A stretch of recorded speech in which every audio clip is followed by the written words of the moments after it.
Es diria que he sigut una persona que he sigut persistent, he apostat per mi, inclús tampoc he volgut comprometre'm a fer un tipus d'obra que li interessara a una galeria en concret. Sempre he anat per lliure, no? I penso que aquesta llibertat, perquè per a mi la llibertat és una de les coses més sagrades que existeixen, junt a la pròpia vida i la pau, i he tratat de ser fidel a lo que jo sempre he volgut fer. Recorde que algú me van tatxar de pamfletero, no eren pamfletos, ells ho veien així, era el seu problema, però allò me va frenar una mica. Estic parlant de quan tenia 16 i 17 anys, que eres un pipiolo innocent i que tot t'afecta, no? Però després vaig reprendre aquesta idea, aquesta manera de fer, i vaig veure que sí, que n'hi havia molt. Primer vaig començar a anar jo sol, no? Després me vaig topetar i vaig creuant amb persones que també fan com tu.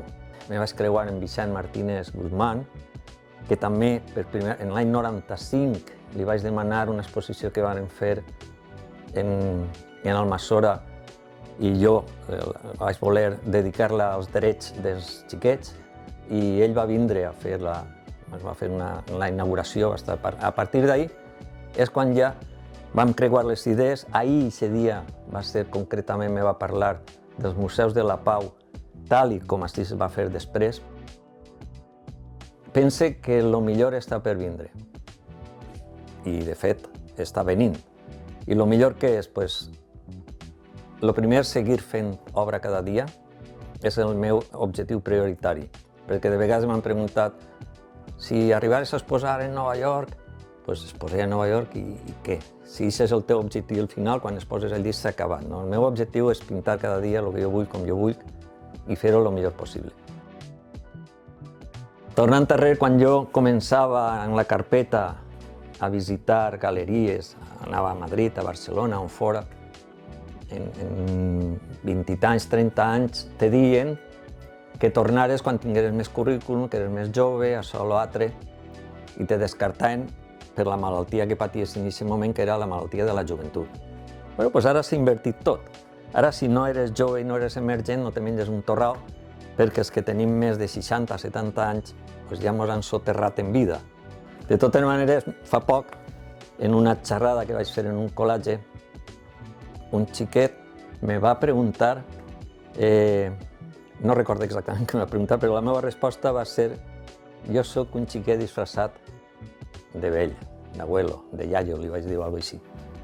I és molt difícil transmetre aquesta sensació, perquè jo de vegades m'he topet amb gent jove, cronològicament jove, de 20-30 anys, i me semblen verdaders vells.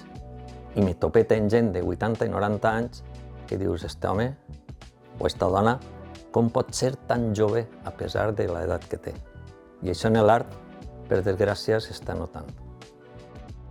La primera escultura de certes dimensions va vindre en l'any 95, que està en l'aulari de la Facultat de Ciències Econòmiques de Castelló, de la UGI. Està en l'aulari de dret, és una escultura que fa 3 metres i pico, a partir d'ahir ne van derivar distintes, unes més grans, n'hi ha 5 a la vall, me 18 metres, n'hi ha en Castelló una altra de 7, n'hi ha de 3, de 4, tal vegada perquè ho porta en la sang, perquè el meu abuelo, Eduardo, era ferrer, mon tio, el seu fill Eduardo, era ferrer i ell me va ensenyar a treballar el ferro en la fragua. Els meus cosins, tant Eduardo com Miguel, també se dedicaven al ferro i això ho he portat sempre. L'olor a fragua m'emociona.